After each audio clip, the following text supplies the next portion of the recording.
How could a nation's own defenders become its greatest vulnerability? The quiet suburb of Hanover Park, Illinois never expected its morning to begin with sirens cutting through fog and the flicker of federal flashlights bouncing off wet asphalt. At 4:37 a.m., Homeland Security agents moved with surgical precision around the local police station. Their target wasn't a drug lord or cartel enforcer. It was one of their own.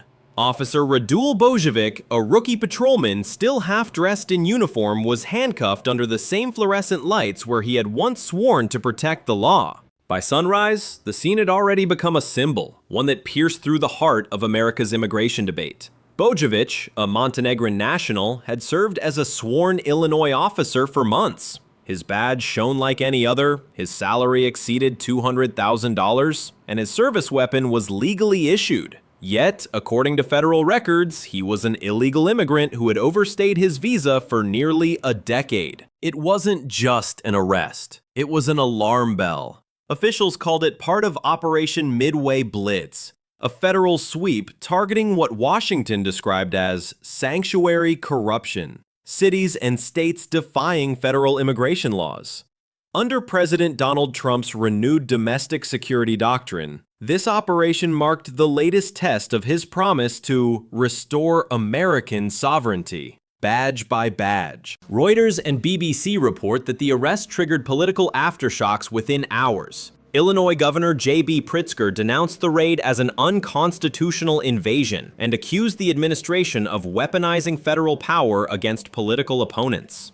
But from the White House press room, the message was defiant. If illegal immigrants are carrying guns under state authority, said DHS Secretary Kristi Noem, then every citizen should ask, who's really enforcing the law? Behind the drama lies a haunting truth. America's immigration enforcement system, fragmented between federal, state, and municipal layers, has become a battlefield of conflicting loyalties. Defense news analysts compared the chaos to a command breakdown within a military operation. Two agencies of the same government, ICE and USCIS, had reached opposite conclusions about Bojovic's status. The Guardian later revealed that his employment records passed every federal background check: fingerprints, identity verification, firearms license, and pension eligibility, all cleared by databases meant to prevent exactly this.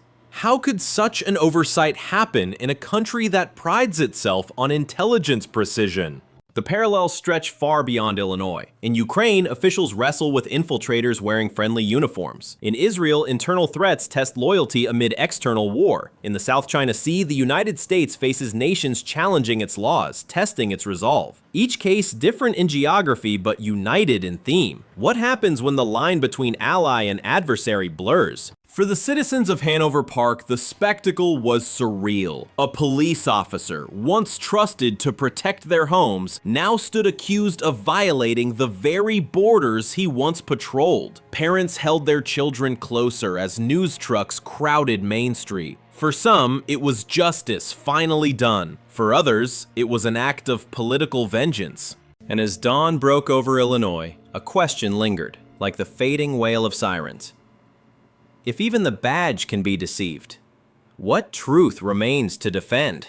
The story of Radule Bojovic reads like a thriller written inside a bureaucracy. How does a man who entered America on a tourist visa end up carrying a gun for the state? According to records obtained by Reuters and confirmed by The Guardian, Bojovic arrived from Montenegro more than 10 years ago. He overstayed his visa quietly, working odd jobs across Illinois. When the state's sanctuary laws expanded in the late 2000s, he found a loophole. Non-citizens with certain work authorizations could apply for public safety roles if documentation matched federal records. By 2025, he had passed every background check. Graduating from the Suburban Law Enforcement Academy, Bojovic's file glowed with recommendation letters. He was praised for discipline and fluency in Balkan languages, a skill valuable to counter gang and trafficking operations. Local news outlets even profiled him as a symbol of community diversity. Behind the scenes, however, his paperwork contained the quiet fault line,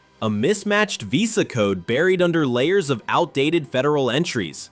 Defense analysts told DW that this was no coincidence, but a systemic blind spot caused by data fragmentation. One branch of the government, U.S. Citizenship and Immigration Services, had validated an expired work permit. Another, Immigration and Customs Enforcement, had flagged him for deportation. Neither cross-checked the other. It's like a missile defense system tracking two targets, but never realizing they're the same object, said retired FBI agent Jonathan Gilliam. For weeks, Bojovic lived the dream of every new recruit: patrols, paychecks, pride. His salary soared past $205,000 annually, with benefits and pension approval. Even the Bureau of Alcohol, Tobacco, Firearms, and Explosives confirmed his firearm license was clean. The paradox was staggering: an illegal immigrant authorized to enforce the law. The discovery unraveled during a routine DHS audit tied to Operation Midway Blitz, when digital discrepancies surfaced between ICE's deportation list and Illinois' employee database. Within hours, Bojovic's name lit up the federal watch grid. According to BBC News, agents moved before dawn to avoid leaks from local departments sympathetic to state sanctuary protections.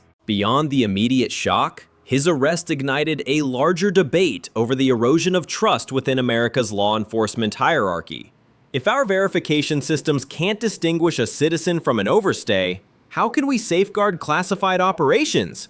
Asked a senior DHS analyst quoted by Al Jazeera. Globally, the incident echoes the infiltration crises faced elsewhere. Ukraine has uncovered sleeper operatives in police ranks since 2022. Israel continues to vet reservists for extremist affiliations. And U.S. counterintelligence warns that China's espionage model relies on exploiting bureaucratic cracks just like these. The pattern is chilling. When documentation replaces judgment, national security becomes a formality. Yet for those who served beside Bojovic, disbelief turned to grief. Officers described him as calm, diligent, devoted. One colleague told reporters, "He was one of us," until he wasn't. The revelation forced the department to re-examine every arrest, every testimony, every evidence chain he had touched. Legal experts now warn that hundreds of cases could be reopened, potentially costing Illinois millions. Behind the courthouse doors, the human cost deepened. Bojovic's family, including his American-born fiancée, pleaded for clemency, calling him a man caught between laws that failed to talk to each other. For his defenders, he embodied the immigrant dream gone tragically bureaucratic. For his critics, he symbolized the collapse of American vetting integrity. As his badge lay suspended in a plastic evidence bag, the broader question echoed through Washington. When an entire system mistakes an illusion for loyalty, who truly protects the protector? The strike that began with one man's arrest erupted into a statewide purge. Under direct authorization from President Donald Trump, Operation Midway Blitz expanded into one of the largest domestic immigration crackdowns since the early 2000s. According to Reuters and Defense News, more than 50 coordinated raids swept across Illinois within a single week. Federal agents targeted police departments, municipal offices, and even state-run facilities accused of hiring or shielding undocumented workers. The mission carried the personal imprint of Trump's second-term doctrine: law without borders. From Washington's perspective, Illinois had become a test case for defiance. For years, Governor J.B. Pritzker had embraced sanctuary policies, promising protection to migrants and refugees regardless of federal status. Now, the administration saw those very policies as national security risks.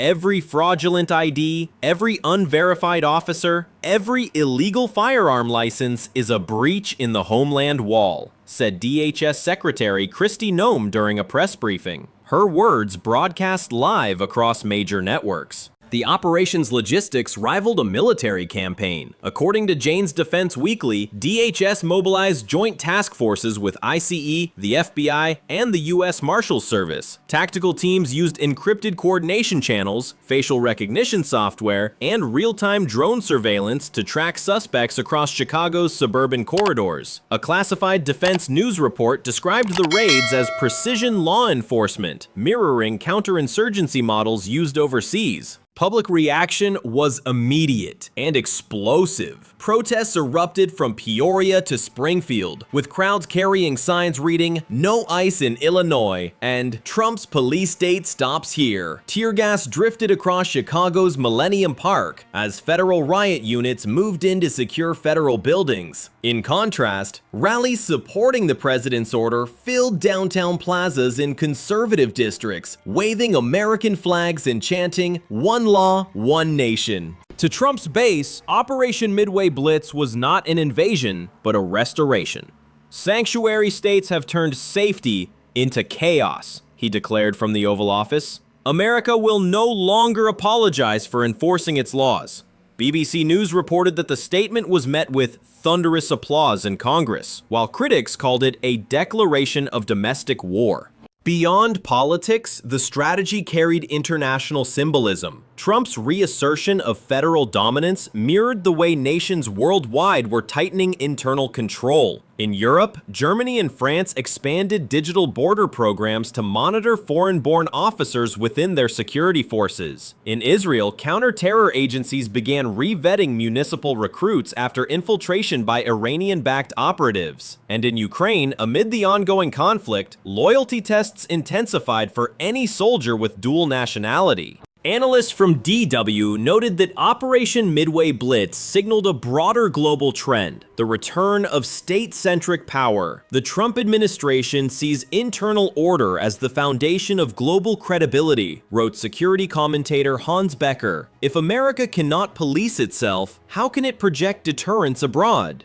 Inside the US, however, the line between enforcement and overreach blurred quickly. Civil rights lawyers accused federal agents of detaining people without warrants. The American Civil Liberties Union filed multiple emergency injunctions to halt deportations. But in the background, the operation gained momentum, reinforced by Trump's new executive order expanding ICE's jurisdiction nationwide. Al Jazeera reported that within 3 weeks, nearly 1,200 arrests had been made. Not just undocumented migrants, but also municipal officials accused of falsifying employment records. Among them, a city HR director in Joliet, charged with federal fraud for processing Bojovic's application. In this climate of raids and reckonings, one haunting question grew louder. When law enforcement becomes a battlefield, is justice still the victor or merely the survivor? The arrest in Hanover Park had detonated more than a scandal. It ignited a constitutional firestorm. In a rare televised statement from Springfield, Governor J.B. Pritzker condemned Operation Midway Blitz as a federal occupation disguised as law enforcement. His words struck like a political thunderclap. Within hours, armed Illinois state police units were stationed outside key government buildings to ensure the safety of state employees. Washington interpreted it as defiance. Illinois called it self-defense. The crisis now resembled a standoff between two governments on the same soil. Reuters described the atmosphere in the White House as controlled fury. President Donald Trump, flanked by DHS Secretary Kristi Noem and Attorney General Tom Cotton, addressed the nation from the Roosevelt Room.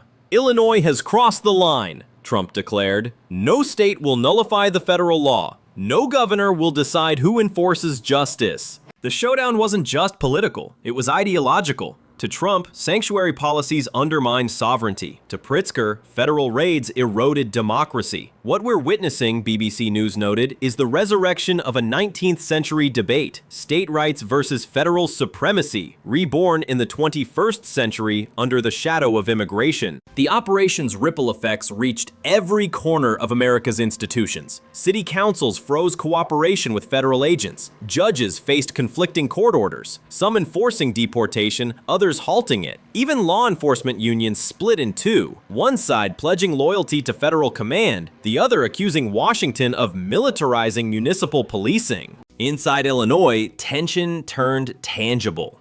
DW reported convoys of unmarked DHS vehicles circling state-run facilities, while protesters blocked freeways chanting, "No ICE, no fear." The National Guard remained on alert, though both sides publicly denied plans for escalation.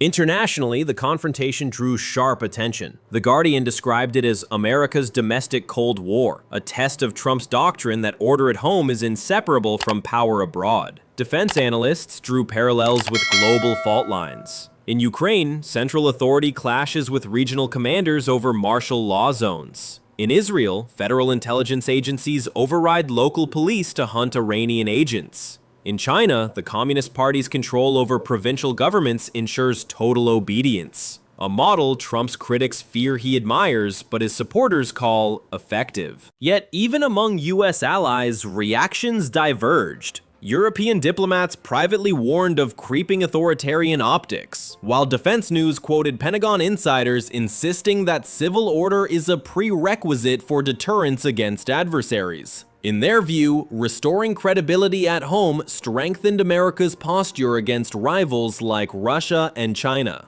Amid this storm of power, one haunting image dominated American screens. Two flags flying over the same city. The stars and stripes above a federal courthouse, and the Illinois state flag draped defiantly from the Capitol dome. Beneath them, riot police faced protesters chanting the same word with opposite meanings: freedom. Legal scholars called it the gravest internal confrontation of Trump's presidency. Constitutional historians compared it to Eisenhower's 1957 desegregation standoff. But this time, the battle wasn't about race. It was about identity, belonging, and control. While federal courtrooms debated jurisdiction, real families paid the price. Dozens of children were separated from detained parents. Immigrant communities hid indoors, fearing raids at schools and hospitals. Yet, for many Americans weary of lawlessness, this was long overdue justice. The United States is reclaiming itself, said conservative strategist Laura Ingraham on Fox News. If Illinois refuses to uphold the law, Washington will do it for them. The clash had become symbolic of something greater. Not merely who governs Illinois, but who defines America. And as the nation split between flags and flashlights, one question burned through the fog. When a country starts policing its own protectors, who will police the truth itself? The collapse didn't come with explosions or sirens. It came with silence. In courtrooms across Illinois, prosecutors froze cases tied to Officer Bojovic. Defense attorneys filed motions claiming every arrest he made was tainted by illegitimacy. According to Reuters, more than 200 charges, from traffic violations to narcotics busts, now hung in limbo. Judges faced an impossible dilemma: uphold justice or admit that the justice system itself had been breached. What emerged from the investigation was a portrait of systemic chaos. BBC News reported that Bojovic's employment forms had been verified through E-Verify, the federal platform designed to flag unauthorized workers. Yet the system showed him as eligible. Homeland Security's own internal audit later discovered the glitch: a software synchronization failure between ICE's enforcement records and USCIS's immigration data, allowing expired visas to appear valid. The oversight wasn't human error. It was a digital blind spot. America's background verification system, warned DW, is no longer a fortress, it's a labyrinth. Analysts at Defense News compared the case to a friendly fire incident within the administrative state. Each agency believed it was doing its job, yet collectively, they created a vulnerability rival nations could exploit. A confidential assessment from Jane's Defense Weekly went further, suggesting that similar identification gaps could be leveraged by adversaries for infiltration, whether through cyber manipulation or false documentation. The implications reached far beyond Illinois. Al Jazeera reported that security briefings had already been shared with NATO partners, after concerns surfaced that the same biometric verification software was used in European police vetting systems. If a digital mismatch could let an undocumented officer slip through in America, what could it do in the heart of Brussels or Warsaw? The US Congress responded with urgency. Bipartisan lawmakers introduced the Homeland Integrity Reform Act, mandating real-time integration between all immigration, law enforcement, and defense databases, a project expected to cost over $4 billion. Yet critics warned that technological fixes couldn't restore public trust. Meanwhile, inside the Justice Department, the investigation turned inward. Leaked memos obtained by The Guardian revealed that several senior DHS officials had ignored earlier warnings about outdated data systems. One internal report dated March 2024 explicitly predicted cross-agency authentication failures with potential for operational compromise. Those words now read like prophecy. The consequences rippled into daily life. Residents of Hanover Park began questioning every uniformed face they saw. Immigrant families feared retaliation, while veterans and officers felt betrayed. "It's like finding out your house's foundation was built on sand," said one retired Chicago police chief. Globally, parallels emerged once more. In Ukraine, soldiers exposed as double agents had forced entire brigades to recertify. In Israel, an intelligence leak had cost lives when a single data oversight revealed undercover operatives. And in China, the Communist Party's hyper-centralized verification systems, though criticized for their surveillance, stood in sharp contrast to America's fractured bureaucracy. The deeper question now haunted both sides of the debate. Had America become too free to defend itself? Trump supporters argued that national sovereignty required uncompromising control, while civil libertarians warned of a creeping digital surveillance state. "The battle between security and freedom," wrote DW's Hans Becker, "is no longer ideological, it's operational." For all the political fury, one truth remained undeniable. Bojovic's case was never just about one man. It exposed a civilization-sized paradox. A nation that preaches order yet thrives on disorder, that builds walls abroad while leaving its digital borders undefended. And as Washington debated and Illinois simmered, the badge at the heart of the storm still lay locked in an evidence vault, a silent emblem of a system too proud to admit its own cracks. When the defenders of law depend on broken machinery, can justice ever stand on solid ground? The storm that began in a police parking lot had now become a mirror, one that forced America to confront what it saw. Outside the federal courthouse in downtown Chicago, the streets pulsed with chants, banners, and raw emotion. On one side, demonstrators waved American flags and signs reading "No badge above the law." On the other, immigrant families held photos of loved ones taken by ICE during Operation Midway Blitz. Between them, riot shields gleamed under the gray Midwestern sky, a reflection of a nation torn between protection and persecution. Inside, the case of Officer Radule Bojovic dragged on. ICE officials insisted deportation was inevitable. The village of Hanover Park, meanwhile, said it would reinstate him only if he were proven legally authorized to serve. But by now, the decision had grown larger than one man. It had become a test of the American conscience. Reuters reported that federal courts had begun reviewing the legality of dual enforcement overlaps, a situation where two government branches issue contradictory rulings on the same individual. BBC News framed it bluntly: the United States has discovered that its laws no longer speak with one voice. As The Guardian observed, Bojovic's badge, now sealed in a plastic evidence bag, had become a symbol of moral fracture. To some, it represents betrayal. To others, hypocrisy. To all, it reveals the brittleness of the system meant to guard them. Across the world, eyes were watching. In Kyiv, Ukrainian officials quietly studied the case as they tightened vetting standards among local police working with NATO advisors. In Jerusalem, Israel's Shin Bet reportedly cited the incident while expanding loyalty screening among reservists. And in Beijing, state media painted the scandal as proof that American democracy was collapsing under its contradictions. President Donald Trump's administration, however, doubled down on its message. The rule of law must be absolute. In a televised address, Trump stated, "No government endures when its protectors play by two sets of rules. America is a nation of borders, physical, legal, and moral, and all must be defended." His words drew thunderous applause in Congress and outrage in state legislatures. DW commentators called the moment the most decisive domestic power confrontation since the civil rights era. And in many ways it was. The struggle over Operation Midway Blitz had become the new frontier of federalism, a battlefield where loyalty, law, and liberty collided. But away from the podiums and protests, the human toll told another story. Hundreds of immigrant families vanished into detention centers. Officers who once wore the same uniform as Bojovic faced background rescreenings, their careers hanging in uncertainty. And in Hanover Park, the parking lot where it all began stood quiet again, the fog returning, the fluorescent lights flickering as if haunted by what they had witnessed. When Al Jazeera interviewed residents weeks later, one mother's words captured the nation's exhaustion.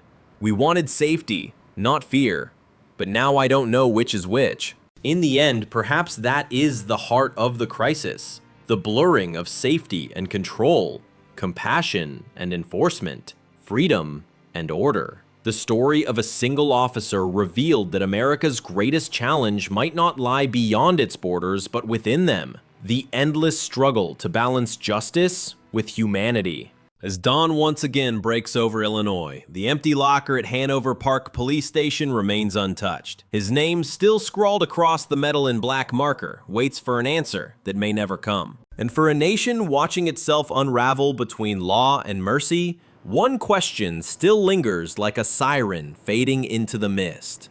Can America defend the law without losing its soul? The saga of Officer Radule Bojovic, a Montenegrin immigrant who became a police officer in Illinois despite an expired visa, ignited one of the most volatile legal and political confrontations in modern U.S. history. His arrest under Operation Midway Blitz, a Trump administration crackdown on sanctuary state failures, revealed deep fractures between federal and state authority. Federal agencies exposed each other's dysfunction as conflicting databases allowed an undocumented immigrant to wield a badge and gun. As protests erupted and courts froze hundreds of cases, the scandal expanded into a national reckoning over identity, sovereignty, and trust. Analysts from Reuters, BBC, DW, and Defense News drew global parallels: Ukraine's internal vetting, Israel's security purges, and China's centralized control. The fallout forced America to question whether its institutions could still protect the truth they were built upon.